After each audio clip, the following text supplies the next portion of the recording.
aje kutuhutubia. Makamu wa Rais, karibu sana.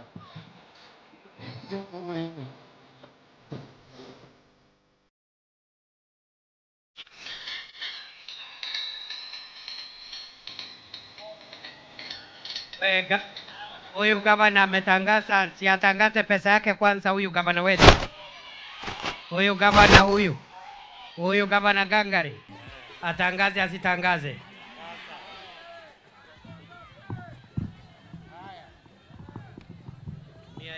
Tumia ni sawa, tumia. Haya. Watu wa Lamu East mupo? Ni raha si raha. Kwa hivyo na mimi kuwachangia wanawake wangu wa Lamu East, mimi nimewaletea nusu milioni. 500,000. Thank you very much. Haya.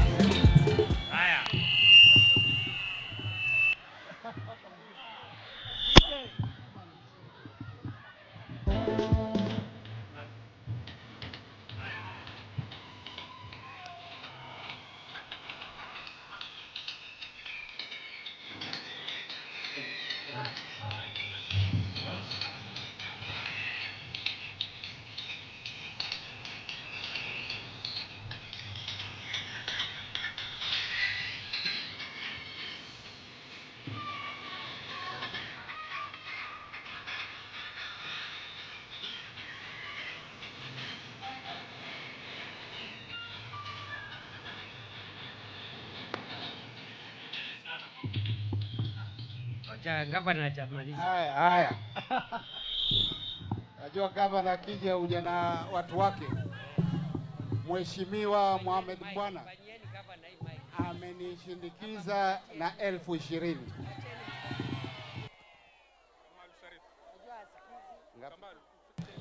Mheshimiwa Kamalu Sharif 10,000. Mwamuona huyu waziri wetu wa kila kitu, Mheshimiwa Tashrifa 20,000.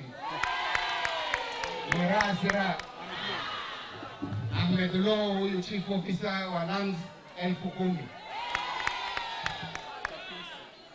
Shafi Isa ambaye ni chief officers of fisheries 10,000. Mirasira. Pole mheshimiwa. Wapi makofi ya gavana wetu jameni Satimami? Weka volume hapa. Wapi shangwe? Weka volume kwa hii mic.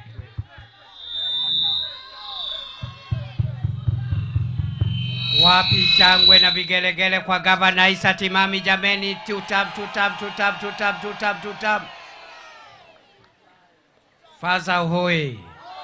Lamu East hoi. Leo ni leo, msema kesho. Leo tumefika hapa, mnajua mimi sio mgeni hapa, nimekuwa hapa siku ingine wakati nilikuwa waziri wa usalama. Ni kweli si kweli? Si nimerudi tena.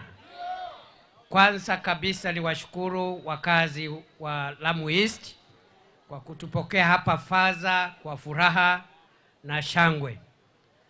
Wale ambao tumefika hapa, mimi nikiwa mmoja wao, na hao viongozi wengi mmeona katika hii mkutano huu. Hao viongozi wanatoka katika sehemu zote za Kenya. Tuko na viongozi hapa kutoka Baringo, kutoka Nyanza, kutoka magharibi wa Kenya, kutoka Mandera, kutoka sehemu zote. Ni kwa sababu sisi tunaamini nchi yetu ni moja. Lakini vile vile tuko hapa kwa sababu tuko na heshima na viongozi wenu. Tuko na heshima na mbunge wenu huyu Mama Gangari, Captain Rueda huyu. Huyu Captain Rueda, huyu mbunge wa Lamu East, anatosha atoshi? Huyu mama anatosha atoshi? Huyu mama ni fire si fire? Ni noma si noma? Wacha nione salamu za mama. Mtaendelea kumshikilia mkono huyu Captain Rueda. Wacha nione mara ingine salamu ya Captain Ruweida, Captain Ruweida. Alafu gavana wetu, vile mmesikia, sijui kama mna habari.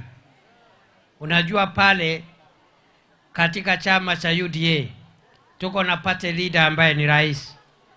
Tuko na deputy party leader wawili. Mmoja wa deputy party leaders wetu wa chama cha UDA ni Mheshimiwa Governor Issa Timami. Raha anatosha atoshi. Huyo Timami fire si fire. Noma si noma. Wacha nione salamu ya Governor Issa Timami, Issa Timami, Issa Timami. Vile vile tuko na wale waheshimiwa wengine. Najua mwenzake wa Captain Ruweida, Governor Muthama hayuko hapa, lakini tuko na yeye kwa sababu tuko na mkutano kama huu kule Lamu West. Kwa hivyo amebaki huko akijitayarisha. Tukitoka hapa, Mungu akitujalia, tunaenda pale. Lakini vile vile tuko na Mama County wa Lamu. Anaitwa Muthoni Maruvu. Wapi nduru ya Mama County jameni? Mnaona huyo mama? Fire si fire. Anatosha atoshi. Hata huyu ako kwa 2 term. Rais Ruto akipata 2 term, si hata huyu anapata 2 term. Huyu mama anatosha atoshi jameni. Muthoni Maruvu anatosha atoshi. Wacha nione salamu ya Mama Muthoni Maruvu jameni. Thank you very much. Asante. Kwa hivyo leo hatutaki kuongea sana.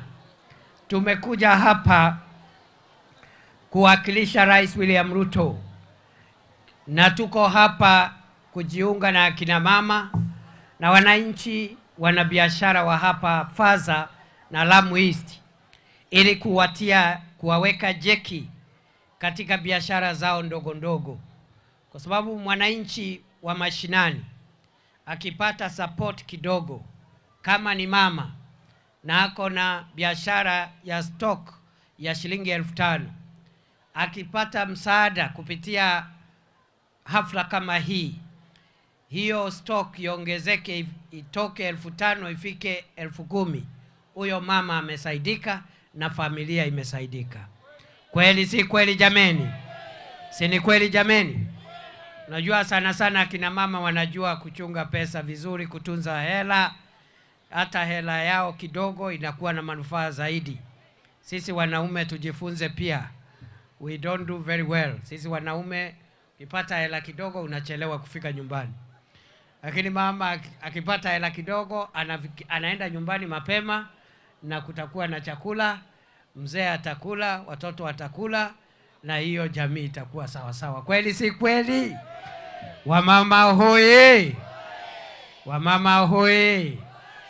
Kwa hivyo langu ni kusema ya kwamba hapa Lamu tunakazana ili kurekebisha mambo ya kihistoria hapo nyuma, ambao tumeona sehemu nyingi kama hizi zetu za Lamu hapa. Kuna sehemu zetu kidogo zilikuwa zimeachwa nyuma kimaendeleo. Rais Ruto amesema Kenya ni moja. Ile maendeleo inafanywa sehemu moja ya nchi ndio inafanywa sehemu zote za nchi, ikiwemo hapa Lamu East, kwa sababu Lamu East ni Kenya kama ile sehemu zingine za nchi. Ndio umeona ya kwamba wakati Rais Ruto alikuwa anaomba kura, na tulikuja na yeye hapa Faza, tulikuwa na yeye pale Kizingitini, kuna mambo kadhaa ambayo tulisema tutafanya. Moja, tulisema mambo ya uvuvi. Tutahakikisha kwamba wavuvi wetu wamepata support. Na mahali tulianzia wale wavuvi ambao walitatizika kwa sababu ya ujenzi wa poti ya Lamu. Na Rais Ruto akahakikisha kwamba watapata fidia kulingana na vile mahakama ilikuwa imesema. Mimi niko hapa miaka 3 baadaye kusema ya kwamba ile ahadi serikali ilitoa wakati wa kampeni kupitia Mheshimiwa William Ruto, hao wavuvi sasa wamelipwa, pesa yao imelipwa. Governor Timami yako hapa atawahakikishia wale ambao wamebaki, kwa sababu nasikia governor ameniambia kuna wale wamelipwa 70%, 30% ilikuwa ya kununua equipment, lakini pia mnataka hata hiyo 30% mpewe. Ni kweli si kweli? Hapo ndipo. Kwa hivyo tumesikia matakwa yenu na tutayaangazia, tutazungumza even the 30%, tuone vile itasaidia wavuvi. But I want to confirm 70% of all the claimants already wamepata hiyo malipo, na tutafanya hala ndio tuharakishe tukamilishe hilo jambo.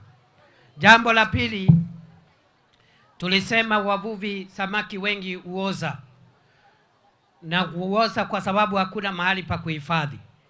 Ndio unaona tunaanza kutengeneza fish landing site. Tumeanza kule Mokoe, tunajenga fish landing site kubwa ambayo itagharimu pesa milioni 239, 239 million for Mokoe fish landing site, ambayo itakuwa pia na vyumba vya barafu vya kuhifadhi samaki. Lakini vile vile tunataka hiyo program phase 2 pia tujenge fish landing site hapa Faza na Kizingitini. Tuendelee tusiendelee?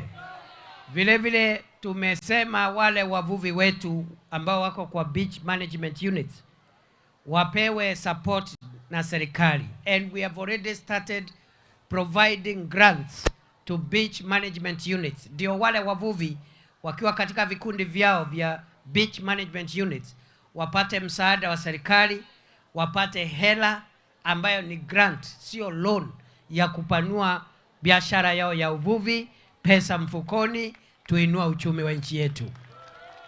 Tuendelee tusiendelee? Tuendelee na grant kwa beach management unit. Tuendelee na kujenga fish landing site. Tuendelee tusiendelee jameni? Na pia tukamilisha compensation ya wavuvi.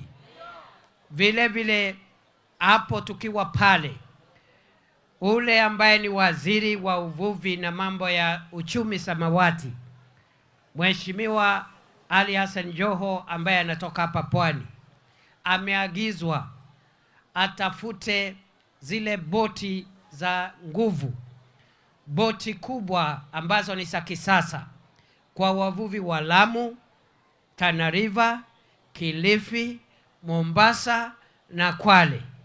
Katika ukanda huu wote tuwe na boti ambazo zinaweza enda baharini kwa zaidi ya siku 10 kutafuta samaki wakubwa, samaki wa dhamana. Na hiyo boat Mheshimiwa Joe alikuwa amepewa up to end of this month. Ndio tutafute hizo boti, rais akuje hapa apeane. Tuendelee na hiyo kazi. Joe harakishe hiyo mambo ya boti zipatikane. Tukirudi hapa tunataka hizo boti ziwe zimepatikana, zile za kusaidia wavuvi kufika baharini, kule baharini hata wakienda siku 7, siku 10 wanaenda wanarudi na samaki wazuri. Vile vile tuko na program ya kuongeza mambo ya stima. Stima haitoshi hapa sehemu yetu ya Lamu na Lamu East, na tuko na program katika Lamu County. Rais ameidhinisha pesa ya serikali shilingi milioni 307 itolewe ili kuongeza stima hapa Lamu County. Hiyo tayari pesa imetolewa, contractor wako njiani. Huyu mama Ruweida, Captain Ruweida, ameniambia ya kwamba kuna mahali contractor wamekwama, nimsaidie kusukuma wafike hapa next week. Nisaidie mbunge wenu, contractor wa stima wafike hapa. Tuko na last mile, nimesema Lamu County 307 million, lakini Lamu East peke yake katika hiyo pesa 307 million, Lamu East imepewa 173 million ili kuongeza stima katika Faza, Kizingitini na sehemu hii ya Lamu East. Mama anatosha atoshi? Na mimi nikiangalia hiyo 173 million bado ni kidogo. Kwa hivyo tutashikana pia na Captain Ruwaida, tushikane na huyu Muthoni Marufu, tushikane na Governor Timamu, wakuje kwangu, tuende kwa rais, hiyo pesa iongezwe maradufu. Si mungependa pesa ya stima iongezwe hapa Lamu East? Kwa hivyo kuna ile program ingine ya stima kwa zile sehemu ziko mbali. Umesikia governor akitaja Mkokoni kule na Kiwayu, na pia sehemu ambazo ni kama kule Ndau. Huko already projects ya COSAP, Kenya Off Grid Connectivity Program, inaendelea huko ya kuongeza stima katika sehemu hiyo. Jambo la 5 ni mambo ya afya. Mimi nashukuru sana Governor Timami na serikali ya kaunti ya Lamu, kwa sababu tukishirikiana tumehakikisha kwamba wananchi wengi wamejiandikisha kwa mfumo wa SHA, ambao ni mfumo wa afya ambao utapatia kila mwananchi bima ya afya. Na Lamu County katika percentage, Lamu County ndio namba 2 kwa idadi ama percentage ya wananchi ambao wamejiandikisha kwa SHA katika Jamhuri ya Kenya. Because already out of a population of 140,000, 70,000 residents, 50% of the residents of Lamu have registered for SHA, and they are going to get medical cover going forward. Mumeshindwa tu katika Kenya, Mombasa tu ndio iko mbele ya Lamu, sababu pale Mombasa wako 70%, nyinyi muko 50%. Na hii serikali inataka kila Mkenya 100% awe na bima ya afya, ndio apunguziwe ile gharama ya matibabu. Tulikuta ya kwamba only 8 million Kenyans walikuwa na kadi ya matibabu, lakini kupitia SHA already tuko 25 million ambao wamejiandikisha. Tunataka tuongeze hiyo 25 million, ni kama nusu ya Wakenya. Tungetaka every Kenyan, over 50 million Kenyans, kila Mkenya awe na kadi, mama, mzee na mtoto. Tulikuwa na program ya Linda Mama, lakini sasa tunataka kuipanua iwe Linda Mama, Linda mzee, Linda baba, Linda mtoto, Linda kijana, Linda jamii. Si ni vizuri tulinde jamii yote jameni? Mama na baba na vijana na watoto. Kwa hivyo mambo ya afya tunaendelea vizuri. Vile vile mmesikia Rais William Ruto anajenga masoko katika sehemu za Kenya. Hapa Lamu tutawajengea fish market na fresh produce market. Iko masoko aina 2. Masoko ya bidhaa ya kilimo kama nyanya na vitunguu na viazi, na pia masoko ya samaki, ya kuuza samaki. Na hapa already soko ya Kizingitini imeanza, lakini tungetaka tuongeze masoko mengine hapa kulingana na mahitaji.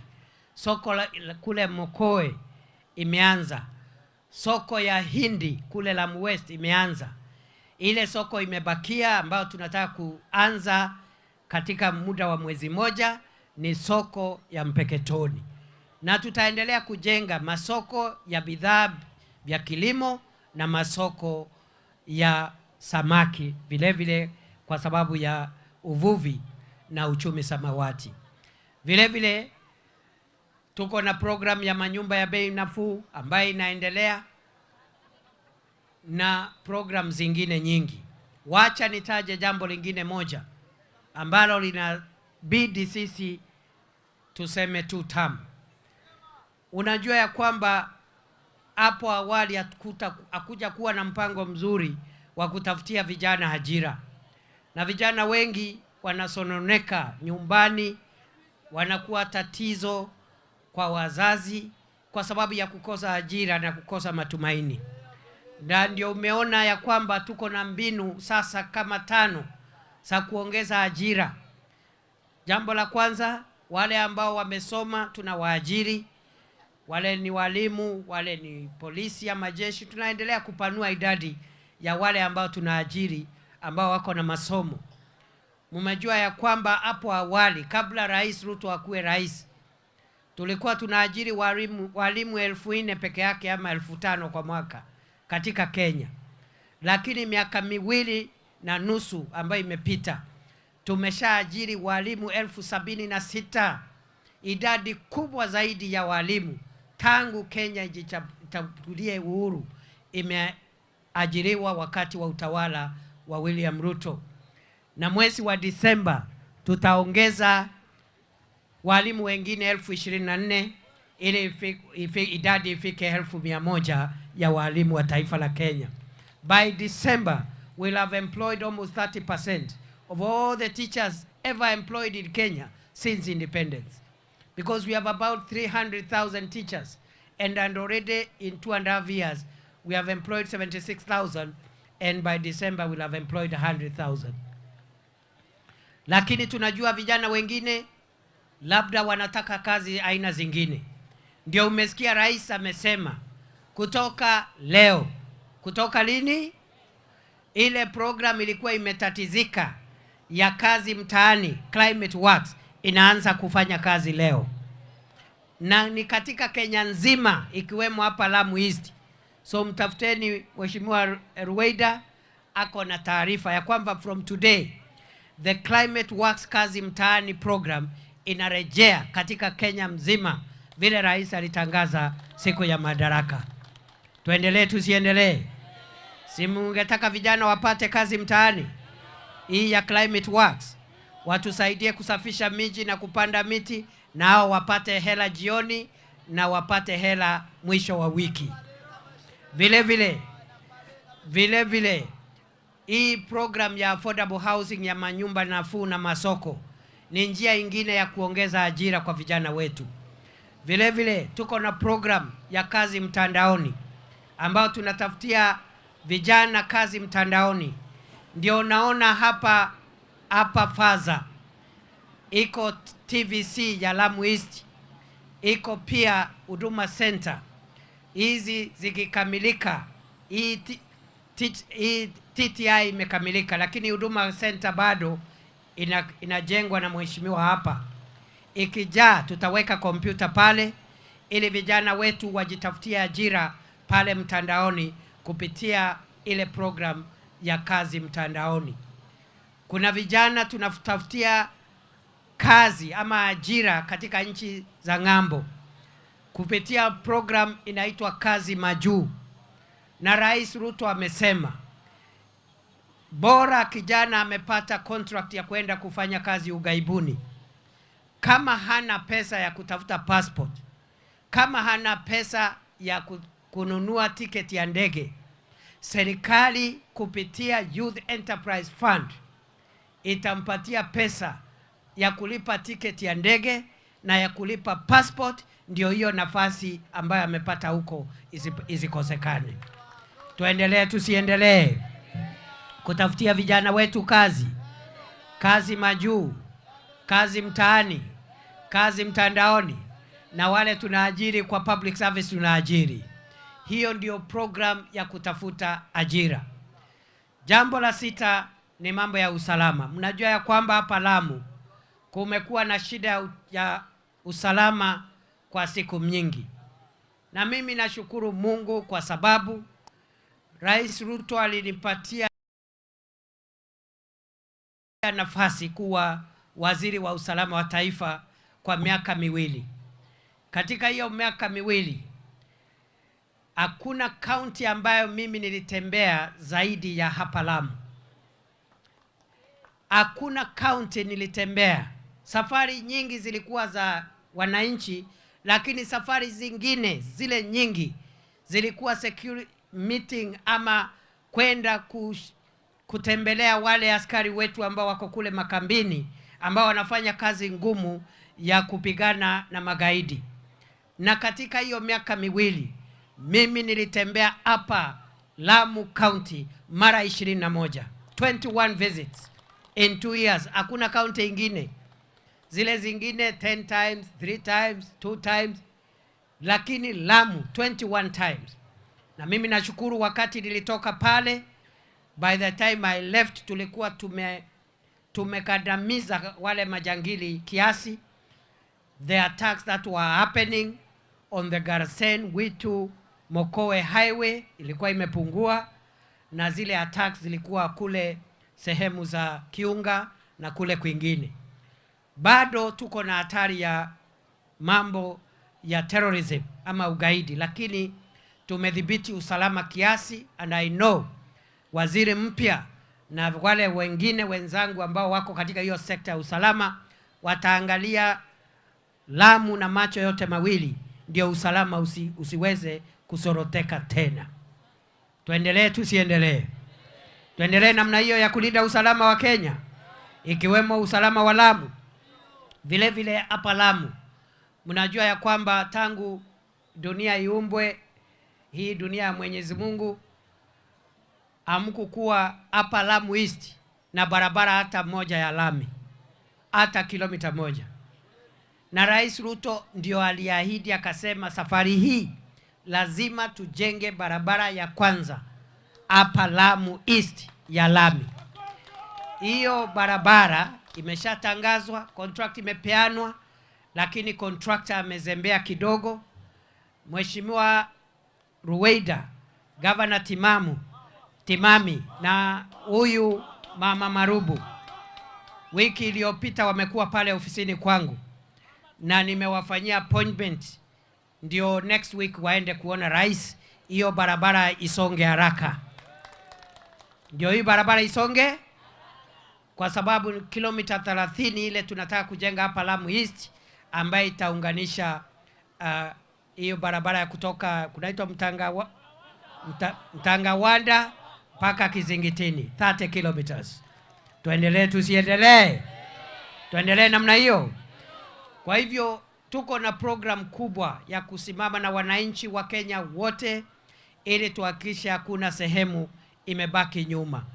Jambo la mwisho, kwa miaka na mikaka, kwa miaka mingi, wananchi kutoka hapa Lamu ambao ni vijana na kutoka sehemu zingine za pwani na kutoka sehemu zingine kaskazini mwa Kenya, imekuwa vigumu kupata vitambulisho kwa sababu walikuwa wanapitishwa kupitia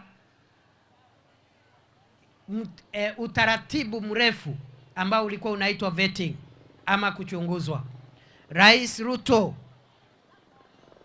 ametupilia mbali mfumo wa vetting na amesema ya kwamba ile wakati kijana wa Nairobi, kijana wa Meru, kijana wa Kajiado, kijana wa Kisumu, kijana wa Machakos, ile wakati wanatumia kupata vitambulisho, ndio wakati pia kijana wa Lamu na Mandera na Mombasa anapaswa kupata kitambulisho.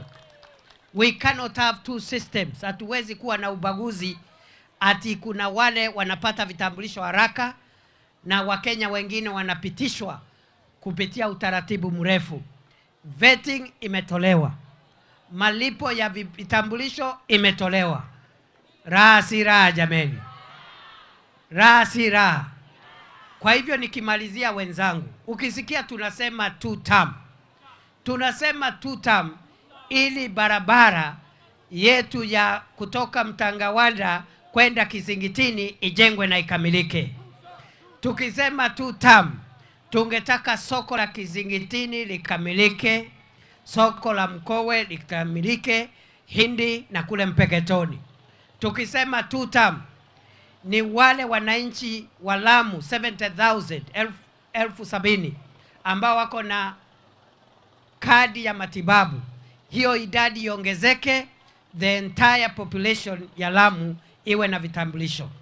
Tukisema two term, ni kusema ya kwamba ile fish landing site tukamilishe na tutafutie wavuvi boti za kwenda baharini kwa zaidi ya siku 10. Kwa hivyo hiyo ndio two term. Sio ile kelele inapigwa na wenzetu kule nje, kelele ya ukabila, kelele ya chuki, kelele ya kugawanya watu wa Kenya. Sisi tumekataa, wananchi wa Kenya wamekataa, wamesema Kenya yetu ni moja, tuwe na usawa, tusiwe na ubaguzi, na maendeleo yapatikane katika kila kona ya taifa letu la Kenya. Mimi nataka niwaulize wenzangu wa Lamu East. Nyinyi mko kwa 2 term? Mko wa 2 term? Hii ya Rais William Ruto, tukiwa na Timami na huyu Marufu na Captain Ruweida, tuko hapa kutafuta serikali hapo mbele. Tuendelee tusiendelee jameni? Ndio umeona Rais Ruto ametutuma hapa na hao viongozi. Tusimame na hao wananchi jameni. Tuwawezeshe wapate nguvu na fedha kidogo. Na wakati wa kusimama na wananchi ni saa hii. Sasa hivi. Na kama sio sasa hivi, ni sasa hivi. Kama sio sasa hivi, kama sio sasa hivi, ni sasa hivi. Kwa hivyo ni sasa hivi. Kwa hivyo wale wengine watangojea wakati wa kampeni, ndio watakuja hapa kueneza ukabila, kueneza chuki, na uambie wakome, kwa sababu Kenya ni moja. Ama namna gani? Kwa hivyo mungetaka tuendelee kusimama na wananchi jameni, tukamilishe hiyo miradi ya maendeleo. Alafu pia tuchangia kina mama na wanabiashara wadogo wadogo. Si mumeona ile pesa imetolewa hapa? Mungetaka sisi tuongeze vile tumefika hapa? Tuongeze hiyo hela imetolewa? Ama tuachane nayo? Ama imetosha? Mnataka niongeze mimi? Na Rais William Ruto mngetaka hata yeye achangie? Achange asichange? Atoe asitoe?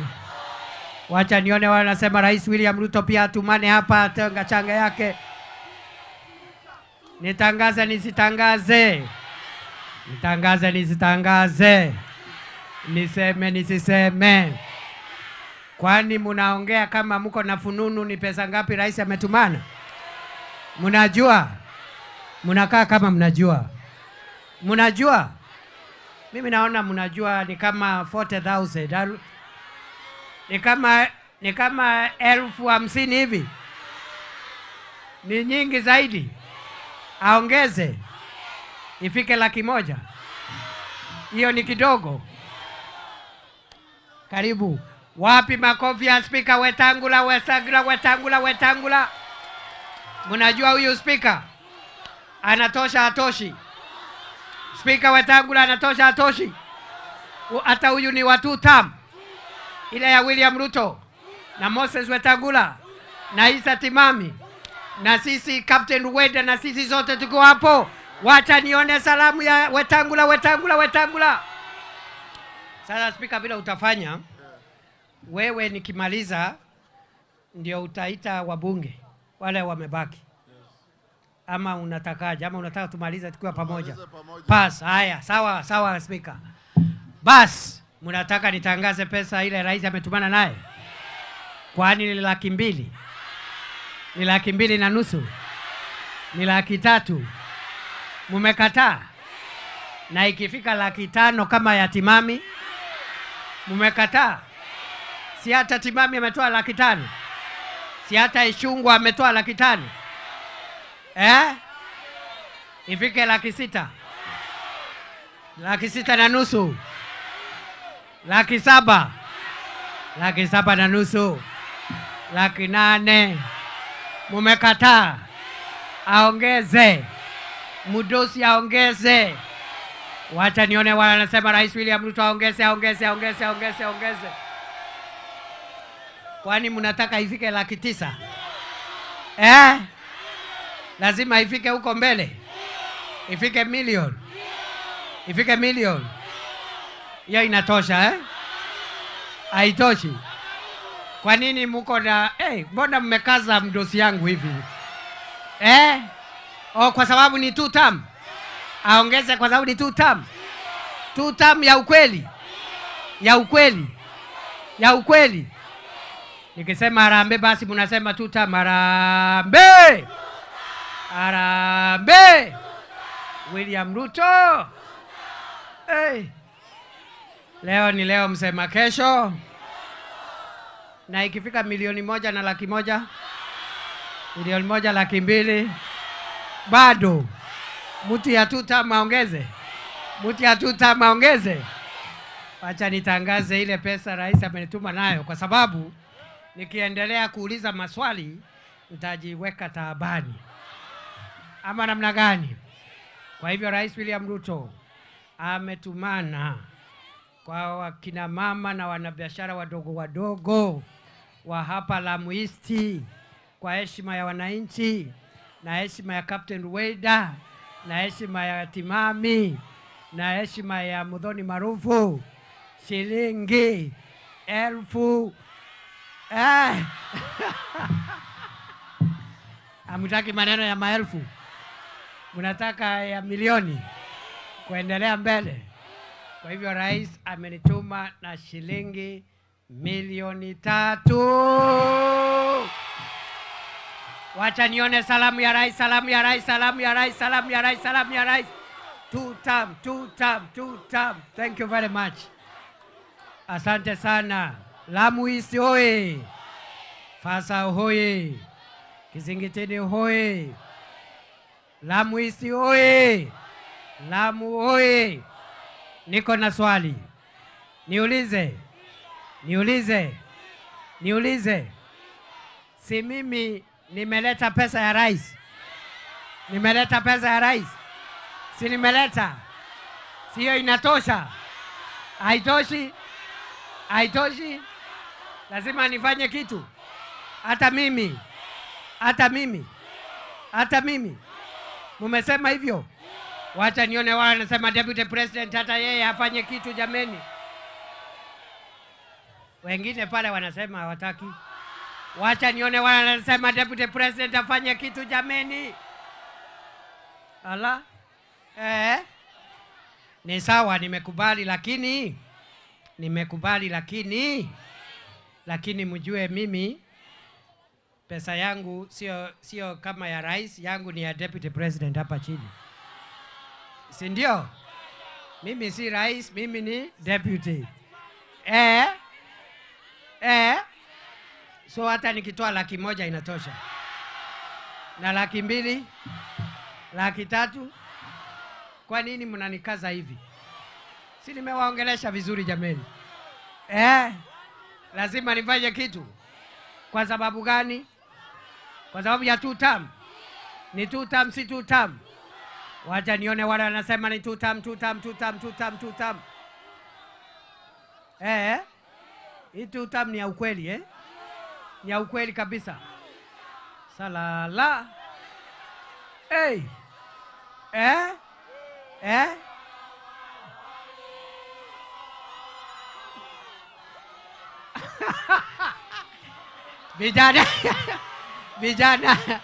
Vijana wananiambia ati nitoe kwa sababu ni 2 term. Wamesema nitoe kwa sababu ni 2 term na ni fire. Ni 2 term na ni fire. Fire si fire. Noma si noma. 2 term si 2 term. So hata nikitoa 400,000 ni sawa. 500,000, 600,000, 700,000, 7,500,000, 800,000. Wacha nikomee hapo. Nikiendelea kuuliza maswali nitaingia kwa shida. Kwa hivyo hata mimi nimesapota kina mama wa Lamu East kusindikisha rais, kusindikisha Mama Rueda, kusindikisha Timami, kusindikisha Muthoni Marufu na shilingi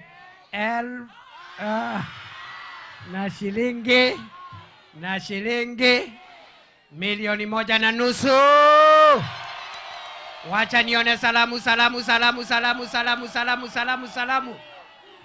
Tuendelee tusiendelee? 2 term. Naona mumeamua jameni. Si mumeamua jameni? Wacha sasa, kuna wenzangu wako hapa na tutaki tuchukue muda sana. Ule atatufungia ni speaker wetu, ndiye atafunga mkutano. Lakini kabla sijaita speaker, Mama Rueda aseme kitu, niite wale wabunge ambao hawajasalamiana waseme kitu, alafu mtu akiongea anafanya ile kitu, ama namna gani? Si anafanya vile kila mtu amefanya. Wewe ulikuwa umechanga? Umetoa ngapi? 1 million. Umetoa ngapi? 1 million. Huyu mama ametoa 1 million.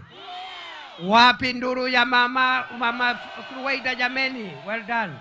Well done. So Duale amesema umtolee 500. haya, Eden Duale. Eden nani? Ametumana tu saa hii hapa na shilingi 1500. Wacha nione salamu za ndugu Eden Duale jameni. Si mnajua Eden Duale ambaye tulikuwa tunakuja hapa naye, mimi nikiwa waziri wa usalama, akiwa waziri wa ulinzi, na sasa anashikilia wizara ya afya. Bas, wacha sasa.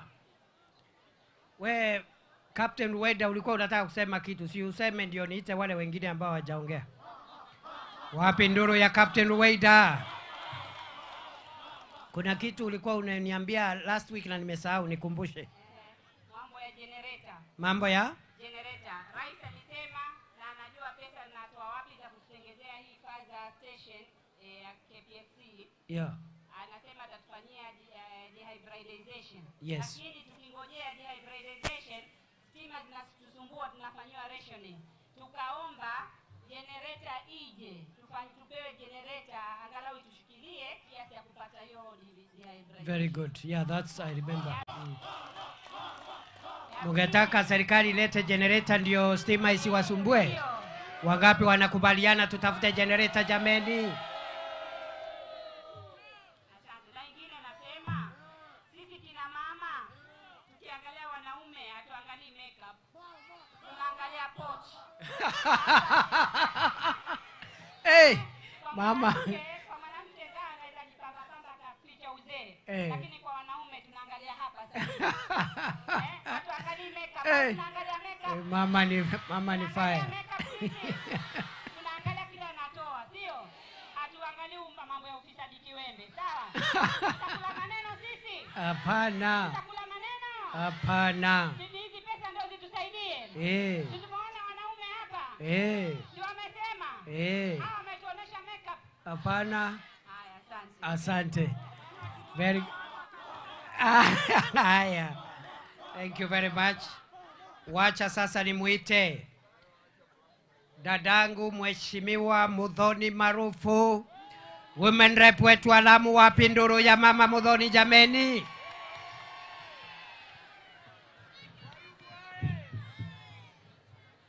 Shukran sana naibu rais. Wananchi wa Faza, assalamu alaikum.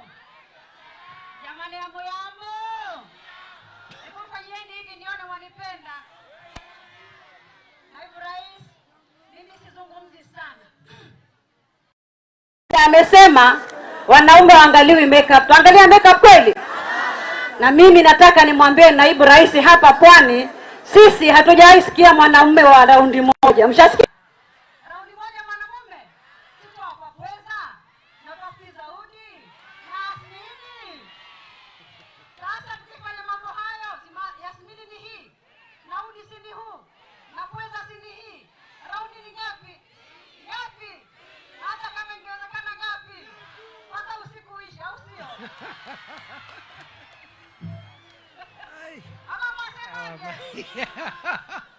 Hey. Rais anacheka. Kweli sisi hapa Pwani hatujasikia hata siku moja raundi ikiwa moja. Kweli uongo?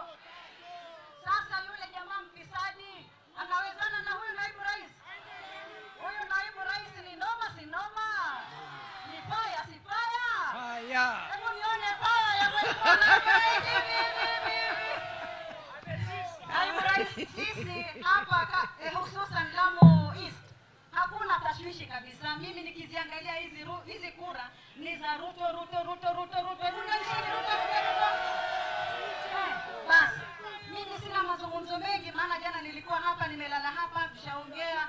Nilikuwa niwaone mapenzi na nichange mchango wangu na niwaambie kwamba nyinyi watu wa Lamu East mlichagua mama ambaye anajua kazi. Wapi mapenzi ya Ruwaida?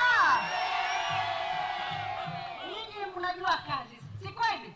Haya, ile mchango yangu kwa sababu Bas. mimi sitaki kupoteza Mama change asichange, afanya ile kitu. Wacha nione wale anasema mama achangie akina mama wa Lamu East jameni. Very good.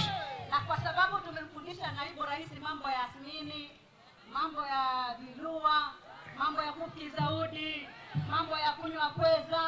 Sasa mambo haya tumfundishe bure. Nimfundishe bure mimi mama yenu. Mimi najua ni mkulima mdogo.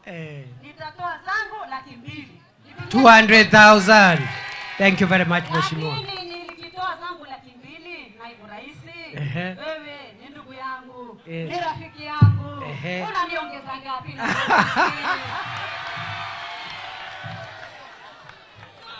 Yaani huyo ameniambush. Kumbe hii mambo mazuri ulikuwa unasema ulikuwa tu unaniweka kwa mtego. Ati anasema nimuongezee. Nifanye hivyo? Vile mama amesema. Nitie amri. Vile mama amesema. Ametoa ngapi? Mimi namuongezea laki ingine 2. Asante.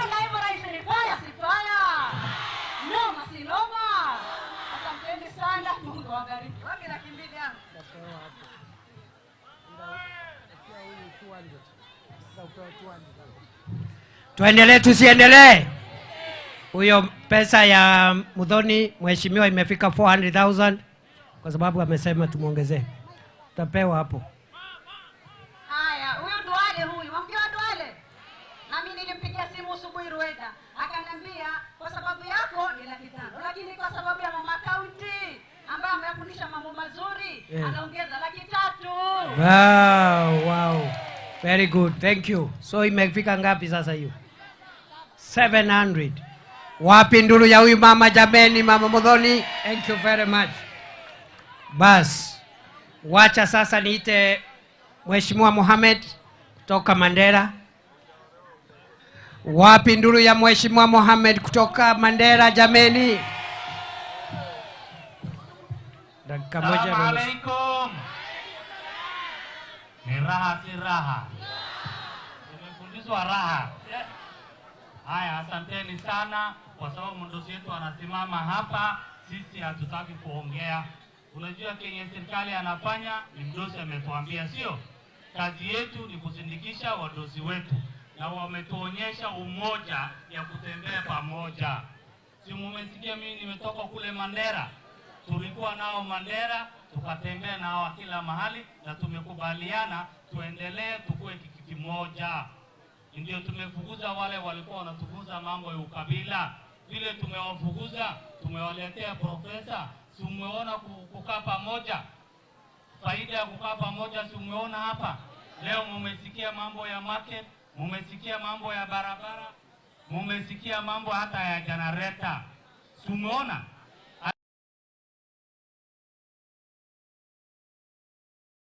Hata wapi serikali kama haya kutujali sisi? Tutam sio? Yes. Haya Tutam. Very good. Sasa wacha niwaelezee kitu moja. Nikiketi. Tafadhalini sana. Nyinyi watu wa Coast na sisi watu wa kutoka Northeastern na pastoralists wote. Wale walikuwa wanatuambia sisi hatufai kupata ID. Walikuwa wanatuambia sisi ni wachache kwa sababu walikuwa wanatunyima ID. Sasa kama tumepewa fursa ya kupata ID, tukikuwa wachache, tunalaumu serikali ama tunajilaumu? Tunajilaumu. Tafadhali raundi hii tunataka namba yetu ionekane, tujitokeze na tujiandikishe ndio tupate kura ya kusaidia. Hii 2 terms sio mdomo, hiyo 2 terms ni kura itasaidia. Tafadhali tuchukue kura na tusaidiane sisi wote kuendelea pamoja. Harambee! Tutam. Haya, hata mimi natoa kwa sababu Rueda na mimi ni chama moja. Kabisa. Vile mmesikia hapa hii Rueda amesumbua hii serikali. Kabisa. Akiwatetea Kabisa. Maendeleo, hata hii mshikilie. Yes. Asanteni sana. Mimi naye nitatoa 100,000. Wapi makofi ya Mheshimiwa Mohamed? Wacha sasa nimuite mbunge wa Kimilili kule Bungoma, Mheshimiwa Didmas Barasa. Wacha nisione salamu ya Mheshimiwa Didmas Barasa. Didmas Barasa jameni. Haya, watu wa Lamu hoye! Takbir! Takbir! Mimi nimefurahi kufika hapa Lamu kwa mara ya kwanza tangu nizaliwe. Na safari yetu ya kutembea hapa pwani ilianzia huko Tana River, tukawezesha wamama huko, tukatenda wema, tukawachia wamama pesa ya kutoa bottom kuenda juu. Tumeenda Taita Taveta, tumeenda Kilifi, tumeenda Mombasa, tumeenda Kwale. Na popote ambapo tumeenda, wale wamama wa huko baada ya kuwawezesha wametuambia William Ruto ni 2 term. Lamu mwasemaje? Yone 2 term ya William Ruto, 2 term. Wale majamaa wale wafiduli, yule ambaye mmesema anaitwa nani, yule mfiduli ndio nani, yule mfisadi? Fisadi Kiwembe. Yule Fisadi Kiwembe ambaye anaenesha chuki, anaenesha maneno ya ukabila. Wacha utengenezwe hapo. Tumwambia ule, wacha mama kupambe kidogo. Makofi ya mama mheshimiwa jameni. Thank you. Huyo mjumbe wenu anatosha atoshi? Anatosha. Wewe wewe ni kali si kali? Ni kali. Tumpatie 5 tena sio? Yone 5 ya Ruweda. Yule Fisadi Kiwembe, wale wamama wote wa pwani, nyinyi mkiwemo, wametuhakikishia kwa sababu yeye ni mtu mfisadi. Yeye ni mtu wa kueneza ukabila. Hata akija hapa Lamu, nyinyi wamama msimkatikie tenzi, msiwatingishie viuno.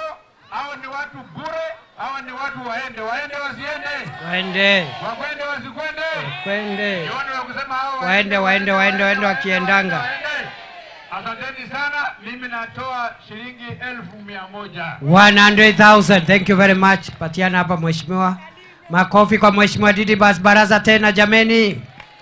Wacha sasa nimuite mbunge wa Uriri kule Nyanza kutoka sehemu za Uriri, Mark Nyamita kutoka Migori County. Wapi shangwe jameni, wageni wameshafika kwa wingi jameni. Lamu oye! Lamu oye! Unajua nilikuwa nimemwambia naibu wa rais ya kuwa sisi tumekuwa sehemu hizi za pwani kuanzia Wednesday last week mpaka leo. Wacha mheshimiwa afanye maneno. Wapi makofi ya mheshimiwa Ruweda. Thank you very much.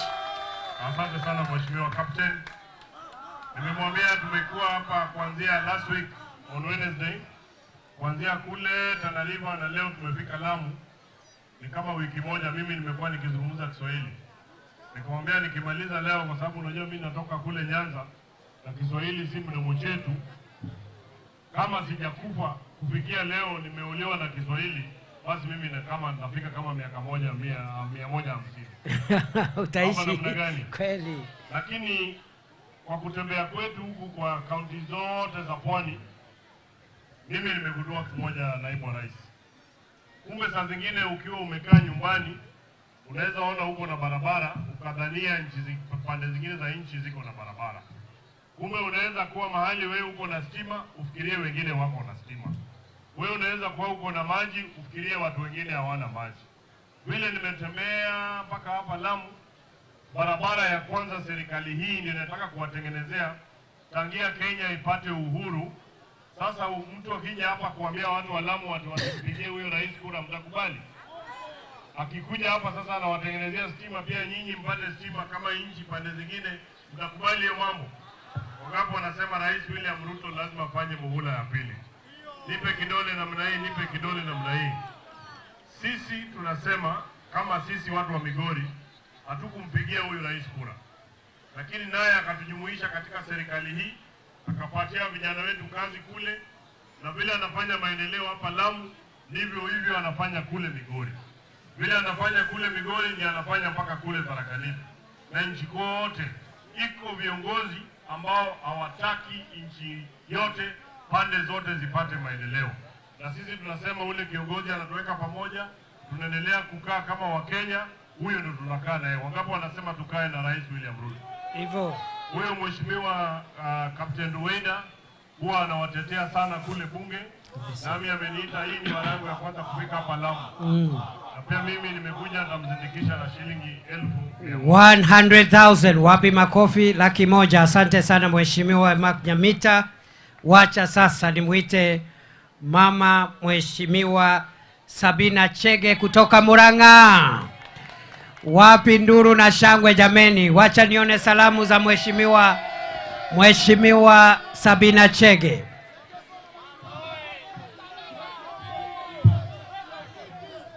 Hamjambo. Wamama hai. Basi nione salamu za wamama hai. Nimesikia hapa mnasema ni raha si raha. Ni raha. Hamjambo. Hatujambo. Naona Mama Rueda hapa ametukaribisha sisi wote wa Kenya kutoka sehemu zote za nchi ya Kenya. Mmetukaribisha. Hapa naona kuna amani. Na hapa naona mna upendo mwingi sana. Na mliamka mkamchagua Mheshimiwa Rueda. Hebu jipigieni makofi. Huyu Mheshimiwa wenu Rueda tumekuwa na yeye kwenye bunge. Akiwa Mama County alituleta hapa kwa hospitali ya Faza na tukaanza mjengo na ameniambia imeisha. Mpigieni makofi. Makofi ya Captain Rueda tena. Leo mama ako na kazi mingi sana. Leo mama ako na kazi, amesema ni ya chama. Tumeingia na huyu mama katika chama cha Jubilee.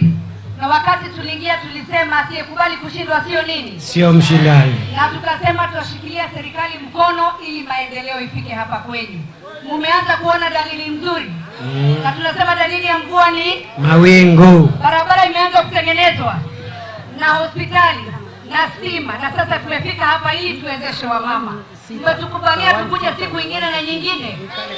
Wamama najua mnapenda chapati. Ukipika chapati lazima ugeuze ili iwe vizuri. Unaweza wapakulia watoto kama chapati ungegeuza. Na je, nataka kuwauliza sasa hii ya Mama Rueda mnasema ataendelea ama asiendelee? Ataendelea ama asiendelee? Aliniambia mnasema ambayo yacha yapendeza. Yapendeza hayapendezi. Na mama ni huu. Mtamshikilia kabisa. Nataka niwaulize jameni. Tuko na rais mmoja ambaye ni William Samoei Ruto. Mimi nataka kuwauliza wamama. Huyo rais mnamuombea? Mtamshikilia? Mnasema aje maneno ya William Samoei Ruto? Tutam. Nataka nione vizuri tutam. Asanteni sana. Vile nilikuwa nakuja hapa Mheshimiwa Naibu wa Rais. Yes. Na unajua wewe unatuongoza kutoka kule kwetu kwa mlima. Na umekuja hapa kuona hawa pia ni watu ambao wanatupenda sana. Nilikuja na timu ambayo ni yangu ya chama cha Jubilee. Waliniambia Mama Rueda vile anatetea watu wake wa Lamu East lazima wafike hapa. Nataka kuwaomba Wamboi ambaye ni mdosi wetu wa chama. Tuko na mheshimiwa ambaye ametoka Kajiado. Tuko na kijana mwingine ametoka kidogo, ametoka Bungoma. Ili mjue hawa watu, huyu mama yenu anafanya kazi na sisi. Na katika chama wakasema hawawezi gojea mpaka tuko na wakili wetu ambaye anaitwa Wadeto. Waje hapa ili muone mama anapendwa. Mama apendwa hapendwi. Lakini kwa sababu ya ile kazi yeye mwenyewe anasema na anafanya. Na chama chetu cha Jubilee tumesema sisi hatuendi kupigana na serikali. Tunataka tuingie ndani kwa manufaa yenu nyinyi. Mmetukubalia hivyo. Mmekubalia Rueda aendelee kufanya kazi na serikali. Hebu muonyesheni sisi tuko ndani ya serikali. Ni mmoja tu ambaye atasalimiana dakika moja kwa sababu ametoka mbali kule Kajiado. Na ni mzee wetu. Na unajua panapo wazee Hapaharibiki neno. Very good. Sasa usalimiane dakika moja ili tutoe mchango wetu na tuwaombee nyinyi wenyewe wa mama. Tushikilie. Wakati nchi imeharibika sisi wa mama ndio tunaona uchungu. Wakati hakuna chakula sisi wa mama ndio watoto wanalilia. Wakati kuna vita wazee wetu wakiumia na vijana wetu wa mama ndio tuko na shida. Jameni nawaomba tuombee nchi ya Kenya. Leo asubuhi na jioni hata jioni ikifika muombee nchi ya Kenya. Muombee rais ili tuwe na amani. Yes, Mungu awabariki sana. Thank you very much. Basi asante sana kiongozi wetu wa Jubilee. Basi naibu wa rais rafiki yangu Bwana Kithure Kindiki, waheshimiwa wote wakiongozwa na speaker rafiki yangu Bwana Wetangula, na wananchi wa Lamu wakiongozwa na mheshimiwa wao. Salamu alaikum. Hamjambo? Tujambo. Lamu mko poa? Tuko. Wacha niseme mimi nimejionea mazuri sana. Kwamba nilifika hapa asubuhi na mlikuwa mmejaa kwa uwanja tayari. Hii ni kuonyesha kwamba nyinyi mna upendo kabisa na nyinyi ni kitu kimoja. Sisi tukiwa hapa naibu wa rais, sisi tukiwa mrengo wa chama cha Jubilee, tulikubali kwamba Rais Ruto na timu yake walishinda, na baada ya hiyo tukaona mambo matatu ambaye rais amefanya. Mambo ya kwanza ni kushikanisha taifa iwe kitu kimoja. Yeye akaona kwamba ile azimio ilikuwa na kitu 49% na yeye alikuwa na 50+. Akaona lazima taifa isimame ikiwa kitu kimoja. Huyo ni baba taifa, si baba taifa? Baba taifa. Ingine ambaye tumeona ni kwamba yeye husikiza. Yeye hufanya nini? Husikiza. Husikiza. Na anasikia hata vile watoto wanasema. Anasikia wazee vile wanasema. Vile kina mama wanasema. Rais ni msikizi. Ya tatu, yeye ni mchapakazi. Ni mchapakazi, hachapi kazi. Mchapakazi. Naibu rais, ile mambo mimi nimesikia ukiongelea hapa, na yale mambo yule mwingine alienda alikuwa anaongelea, ni tofauti kabisa. Ni kama siku ya mchana na siku ambaye kuna giza. Wewe una articulate government agenda na kusema hii na hii. Yule mwingine tulimsikia akisema, na wewe kwanza ile kura ulilete ni kidogo sana. Wabunge walikuwa wanaambiwa kwanza, wewe siku hizi hata utembei vizuri. Wewe iko hivi. Wewe umekaa hapa ukiongea wa maneno ya maendeleo, serikali inafanya nini? Serikali ya mheshimiwa rais imetenda.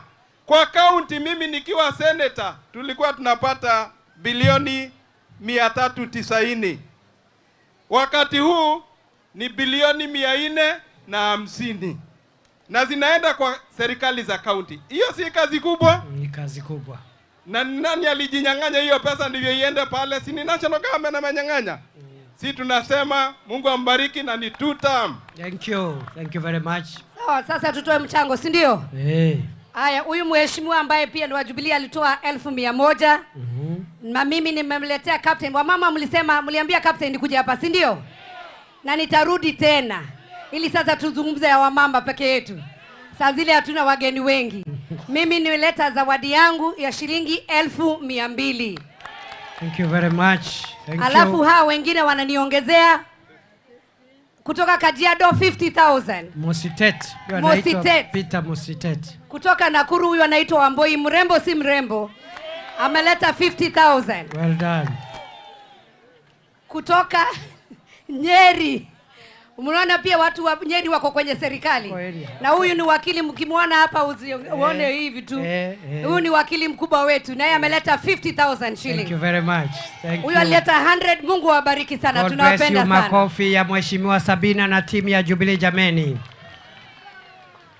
Wacha sasa nimkaribishe mbunge wa Tiaty kule Baringo, Mheshimiwa William Kamket. Wapi makofi ya Mheshimiwa William Kamket jameni? Bas. Aya. Ni raha si raha. Vile mmeelezwa, majina yangu ni hayo, William Kamket kutoka Baringo, Tiaty. Hii si mara ya kwanza mimi kufika hapa. Kama unakumbuka vizuri, nilikuwa hapa kabla uchaguzi na nikakuja kufanyia campaign Mheshimiwa Captain Roida. Yeye rafiki yangu, tulikutana bunge na tumekuwa marafiki wa karibu. Jambo la pili, Mheshimiwa Rais anatoka kule kwetu. Tumebahatika kwamba wakati huu Mheshimiwa Rais anatoka kule kwetu Rift Valley. Tunamheshimu, tunamuenzi, na wakati wowote labda rais atatoka huku kwenu, na yule yeyote mwenye Mwenyezi Mungu atamtunukiza nafasi kuwa rais wa Jamhuri ya Kenya, ni lazima tumheshimu Kabisa. Inabidi tumheshimu na tumpe nafasi. Wale ambao tabia yao ni ukabila na kueneza siasa za chuki, ambaye mmemuita leo Fisadi ati fisadi kiwete. Kiwembe ama kiwete? Kiwembe. Mimi nimesikia fisadi kiwete. Kiwembe. Hata kiwembe na kiwete yote ni sawa. Kwa hiyo hawa watu hawana nafasi katika serikali, na nimekuja kuungana na waheshimiwa wenzangu wadosi, naibu rais hapa ambaye ni rafiki yangu, bwana spika, na wengine, kuwaomba kwa unyenyekevu, kwa heshima, kwamba Rais Ruto tumpatie aende 2 term. Semeni 2 term. 2 term. Semeni 2 term. 2 term. Na Captain Rueda, yeye ni mama hatari kweli. Kabisa. Yeye akisema kule bunge, sisi wote tunanyamaza na tunampenda, na naona nimeona leo mnampenda zaidi. Ati mlirauka saa ngapi? Mapema kweli, si ndio? Bas, mumeona raha ya serikali. Na tuendelee hivyo. Mungu awabariki. Asante sana. Nimekuja na 1,100 kutoka 100,000. Makofi, thank you. Wacha nimuite sasa Mama Lea Sankaire, woman rep wa Kajiado County kule Umasaini. Akina mama ohoi. Wapi nduru na kelele na vilegelegele ya huyu mama jameni? Anatosha atoshi? Sema kitu mheshimiwa. Asante sana. Your Excellency, the Deputy President of the Republic of Kenya, Mheshimiwa Speaker wa Bunge la Kitaifa, waheshimiwa wote wakiongozwa na mama yetu Rueda, pamoja na women rep hapa, na wabunge wote wa county hii, na wasalimu wote, hamjambo? Salamu alaikum. Alaikum salam. Asante. Sasa mimi nimewajibu, kwa hivyo simnisalimie basi niwajibu. Alaikum salam. Very good. Asanteni sana. Mimi yangu yatakuwa machache sana. Mimi naitwa Lea Sankaire. Mimi nimetoka kule Kajiado. Mimi ni Masai, nimetoka Kajiado, na leo niko hapa Lamu kwa mara ya kwanza kuja kusaidia Captain Rueda na serikali yetu kwa kujenga kina mama na biashara za chini. Mimi ni washukuru sana kwa sababu Mheshimiwa William Samoei Ruto alipochaguliwa kama president wa Republic ya Kenya, nyinyi kama watu wa Pwani mlisema hamtaachwa nyuma, mtashikilia serikali na tusukume gurudumu la maendeleo kwa pamoja. Na mimi nishukuru sana viongozi wenu, kwa sababu mimi pia nimetoka kwa jamii ndogo kama vile nyinyi watu wa Lamu mmetoka kwa jamii ndogo. Na kwa mara ya kwanza kwa Kenya, jamii ndogo za Kenya zimepata nafasi ya kukaa katika meza ya uongozi. Wakati huo mwingine hapo awali, sisi jamii ndogo ndogo tulikuwa tumeachwa nyuma. Sisi wakati wa migao za kitaifa hatukuwa tunahesabika. Sisi wakati kama huu hatukuwa tunapata deputy president na viongozi wa Kenya wakija kukusanyika katika kaunti zetu kujenga hafla za kina mama na vijana na wabiashara ndogo ndogo. Lakini leo hii kupitia serikali ya William Samoei Ruto, mama wa Lamu County ambaye anafanya biashara ndogo, yule kijana ambaye ako na boda boda, yule mama ana soko ndogo, leo serikali imewatambua, na ndo sababu tuko hapa kufanya ahadi ambayo tulifanya wakati wa siasa ya kusema bottom up economic model, kuweka pesa mifukoni za watu wa chini, na leo hii tumeleta pesa taslimu ya Kenya kujenga hawa kina mama, kujenga hawa vijana wetu. Maana sisi tumesema nchi ya Kenya haitajengwa na maandamano, itajengwa kwa kujenga hawa kina mama, kuwaekea pesa mifukoni, kuwasaidia katika biashara ndogo ndogo ili waweze kuinuka. Na mimi nauliza watu wa Lamu, tuendelee na maendeleo ama tusiendelee? Tuendelee. Tuendelee na kelele ama maendeleo? Maendeleo. Wao wakikusanya watu ni fitina na fujo na mgawanyiko ya kikabila, na sisi tunakusanya watu ili tuweze kuwainua, tujenge uchumi wa Kenya na tujenge uchumi wa hawa kina mama. Wangapi wanasema serikali ya Ruto ni two-term? Wangapi wanasema two-term?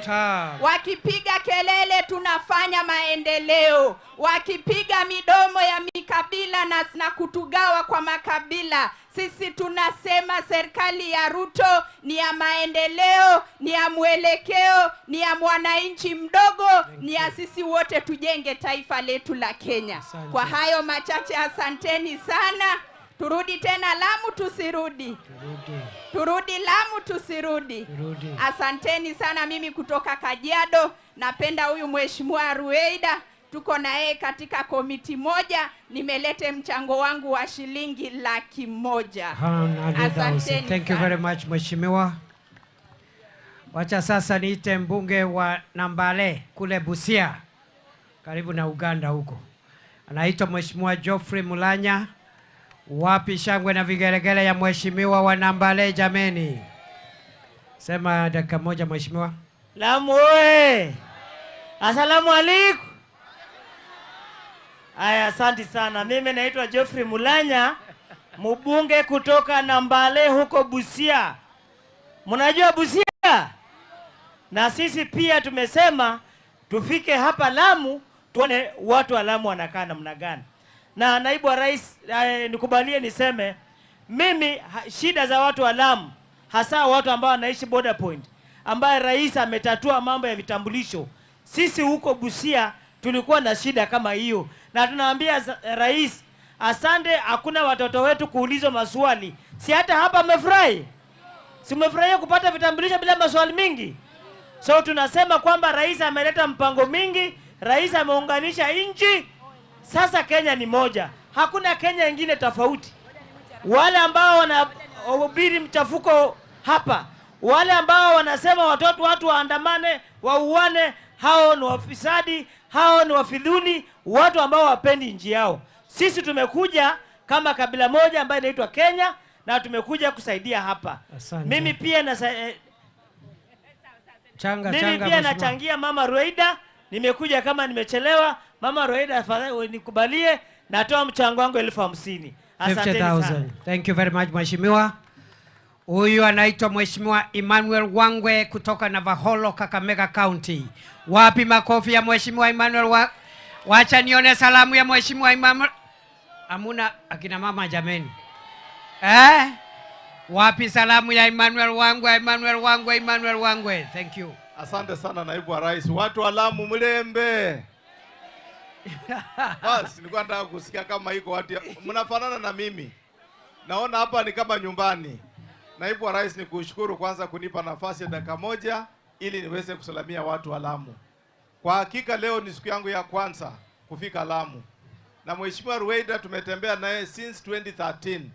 Mimi nikiwa naye kwa chama cha Jubilee, na 2017 Mwenyezi Mungu akambariki akaingia, akanipata bunge, akawa woman rep. Sasa yeye ni mama wa constituency ya hapa. Kile naomba watu wa Lamu, kwanza ni washukuru kumpatia hiyo nafasi kuwa mbunge wa hapa.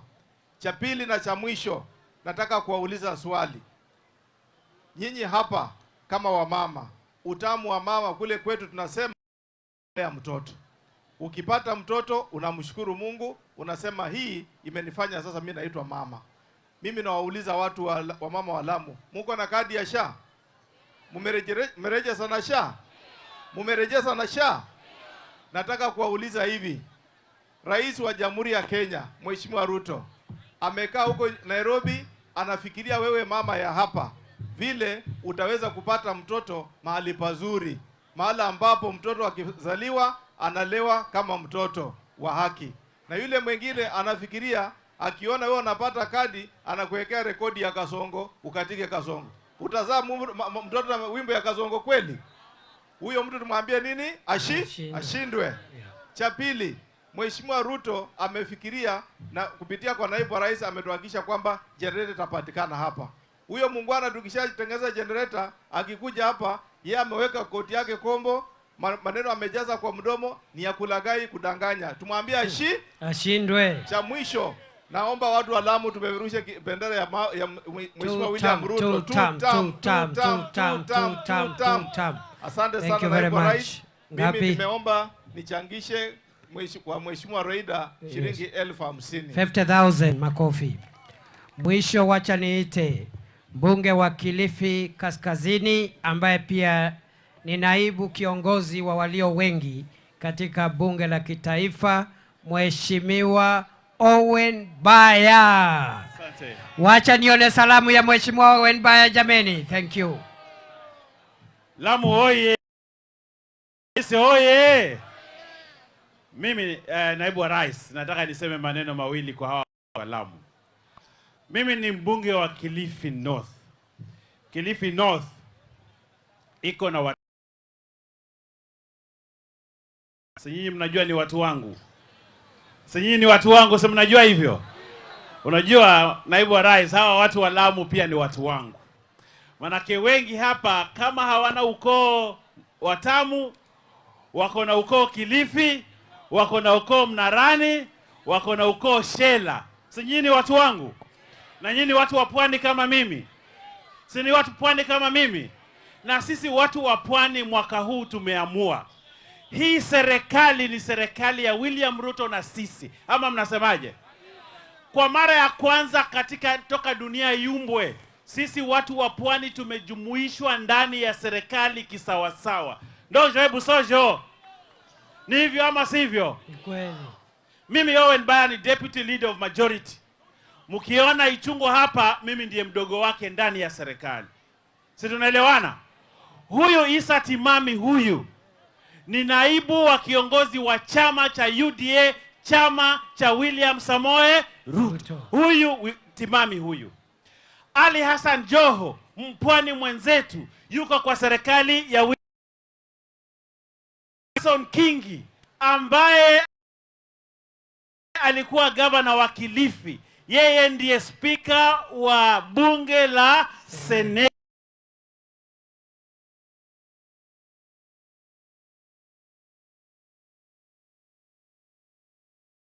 ya serikali ya William Ruto. Sisi wa pwani tuko nje ama tuko ndani? Ndani. Niwaulize, sisi wa pwani tuko nje ama ndani? Ndani. Sasa nyinyi mtawacha hii serikali iharibiwe? Si hii ni serikali yetu? Sisi ni jukumu letu kulinda hii serikali na kulinda William Samoe Ruto aendelee rais awe tu tamu. Ama nyinyi mna story nyingine? Hapana. Sisi watu wa Kilifi tumeamua hii serikali ni yetu. Kama kuna wengine wanataka kuhama waende, sisi tuchukue hizo nafasi. Ama mnasemaje? Manake hii serikali, mimi kama mtu wa Kilifi, mtu wa pwani, nitaona uchungu sana kama mara ya kwanza sisi watu wa pwani tumejumuishwa ndani ya serikali. Hatuna sababu yoyote kukaa ndani nje ya serikali, na hatuna sababu yoyote kuhujumu hii serikali. Na mimi nataka tulani wale watu ambao wanataka kuleta machafuko ndani ya hii nchi. Ama mnasemaje? Tuwalani tusiwalani? Tuwalani tusiwalani? Wakileta machafuzi hapa, utalii wa pwani unaharibika. Anayeharibikiwa ni nani? Sisi tunaharibiwa. Nyinyi mtakubali hii maneno? Sisi tunasema wale ambao wanaleta migawanyiko, wale ambao wanachafua hii Kenya, wale ambao kazi yao ni maandamano, wale ambao kazi yao ni kuleta chuki, wale ambao kazi yao ni kuleta ukabila, tunasema washindwe. Ama tunasemaje watu wa Lamu? Shindwe. Nyinyi mko na story nyingine? Si story ni tu tamu kabisa ya Mama Ruweida, kabisa ya William Ruto. Yes. Mimi nataka niwaambie hivi, mimi nasikia uchungu sana nikiona watu wanaharibu hii nchi kwa maandamano. Ati wanafunga kama wameshindwa kwa sababu ya chuki ya kibinafsi, kwa sababu mtu alitolewa kazini, kwa sababu yeye anajiona ni mtu mkubwa kuliko wengine, kwa sababu yeye ni mkabila. Sasa anaona shida yake yeye ni shida ya Wakenya. Mimi nasema Rigathi Gachagua, shida yako ni shida yako. Ama mnasemaje? Hivyo hivyo. Kama huna kazi, huna nini? Kazi. Ukae kando, Kenya ifanye nini? Iendelee. Lakini wewe huwezi kuwa suicide bomber ati kwa sababu wewe umekosa kazi unataka kumaliza taifa la Kenya. Hiyo sisi tumekata. Ama watu wa Lamu mmesemaje? Hivyo hivyo. Nataka tuongee kwa sauti, Kenya isikie. Nyinyi watu wa Lamu mnasema ni tamu ngapi? Mbili. Tuseme kwa sauti, ni tamu ngapi? Za nani? William. Za William Ruto. Za William Ruto. Tamu ngapi? Mbili. Tamu ngapi? Mbili. Tu tam. Tu tam. Za nani? William Ruto. Na huyu mama Ruweida, singetoka hapa naibu wa rais kabla sijaongea huyu mama. Huyu mama ni mama shupavu. Huyu mama ni mama nini? Shupavu. Ile kazi anafanya ndani ya bunge, sijaona mbunge yoyote wa kutoka Pwani huyu mama amefanya. Nyinyi nawauliza kwa heshima ya sisi watu wa Kilifi, ambaye hata sisi anatutetea kwa maneno ya uvuvi, maneno ya blue economy na kuleta sheria ambazo zinasaidia mpwani. Mimi nawauliza hapa kwa heshima, huyu mama Ruweida tumpatie nini? Tutam. Tumpatie nini? Tutam. Tushikane mimi na yeye na William Ruto, tusongeshe hii Kenya isonge wapi? Mbele. Ya mwisho niseme tu tam. Tu tam. Asante sana. Mimi pia nimeleta mchango wangu kumsapoti huyu mama rafiki yangu, kiongozi shupavu na hodari, shilingi 1,100. Asante sana. Makofi kwa Owen Baya jameni. Kuna MCS wako hapa, tu watambulishe tafadhali. Kuna MCA wako hapa? MCA kujeni mtambulike tafadhali. Hamtaongea, labda mmoja aongee kwa niaba yao. Unaitwa nani? Just your name. Mheshimiwa, useme tu jambo 1 second. Deputy President, Governor, wageni wote walioweza kufika huku kwetu Lamu East. Assalamu alaikum wa rahmatullahi wa barakatuh. Wajua mdosi wangu speaker yuko hapa, kwa hiyo mimi mdosi wangu akiwa huwa sina maneno mingi. Wapi speaker? Kwa hiyo kuja. mimi ni kuwasalimia tu. Kwa hiyo mimi sitokuwa na maneno mingi. Speaker ndiye mdosi wangu huyu, okay. Wetangula ndiye mkubwa wangu wa chama. Kwa hiyo mimi nawasalimia wanafaza na Lamu East kwa jumla. Karibuni na tuwashukuru nyote kwa kutuletea mazuri, na mwizidi kuja tena na tena na tena, na mimi mchango wangu nitampa Mheshimiwa Ruweida 10,000. Asante sana. God bless you. Bas. Nafikiri viongozi wote wamesalamiana na wametoa michango yao. Ningetaka tuachie hapo, lakini wa kutufungia mkutano ni Spika wa Bunge la Kitaifa, Spika Mheshimiwa Moses Masika Wetangula. Wapi makofi ya Wetangula jameni? Wacha nione salamu ya Wetangula, salamu ya Wetangula, salamu ya Wetangula, salamu ya Wetangula, salamu ya Wetangula, salamu ya Wetangula. Asante sana.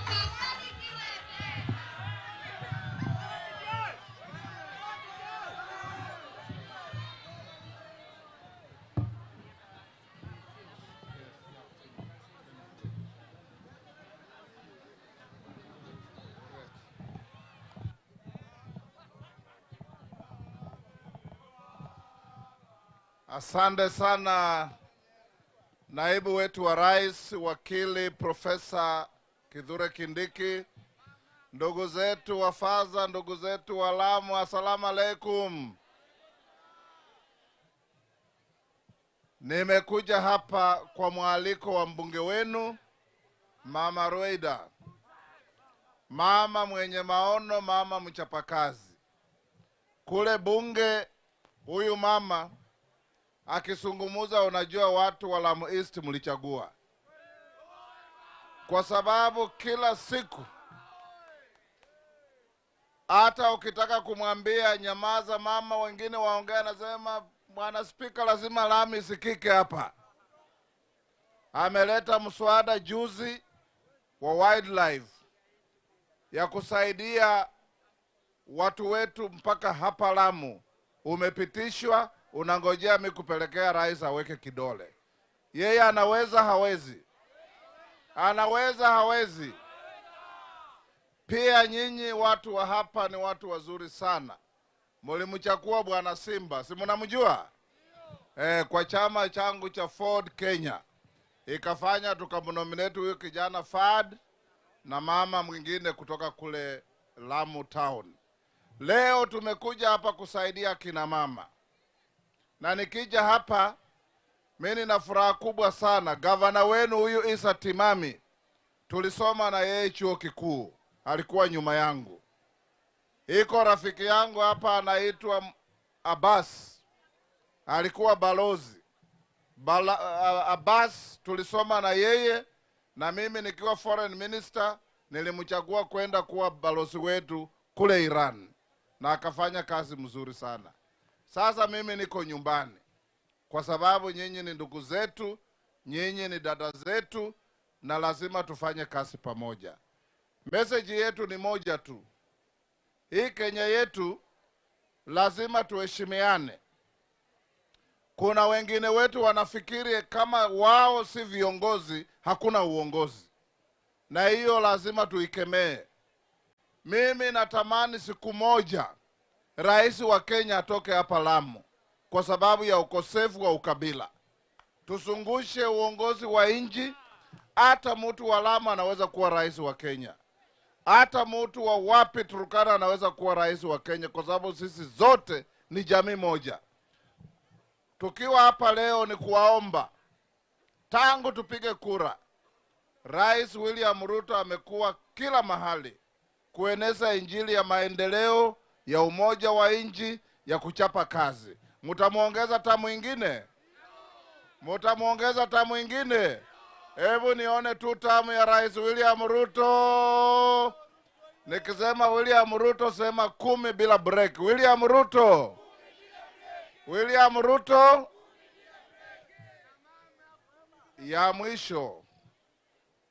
Ya mwisho ni kushirikiana na nyinyi ndugu zetu wa hapa Lamu. Mimi natoka Bungoma kwa mpaka, na kwa muda mrefu tulikuwa tunapaguliwa kupata vipande. Rais Ruto amesema uwe mtu wa Mandera, mtu wa Lamu, mtu wa Busia, mtu wa Bungoma, mtu wa Turkana, ukienda kupata kipande hakuna malipo, hakuna maswali. Na hiyo itasaidia sana watu wetu, kwa sababu bila kipande Kenya hii huwezi kufanya chochote. Mimi nimekuja na mchango wangu wa shilingi 1500 kusaidia Mama Rweida, mbunge wenu. Mtamrudisha Mama Rweida? Mama Rweida sema 2 times. Mama Rweida. Mama Rweida. Na Rais Ruto. Rais Ruto. Asante sana na Mungu awabariki.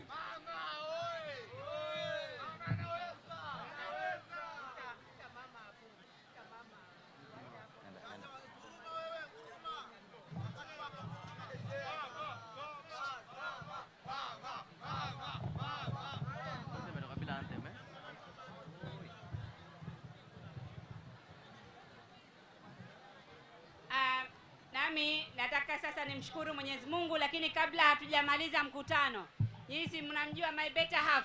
Nataka tu ajitambulishe pale mnione kamili. Mr. mwenyewe huyo Ngamia Asante. Mbona Ngamia? Asante. Sasa nataka nimshukuru Mwenyezi Mungu na niwashukuru viongozi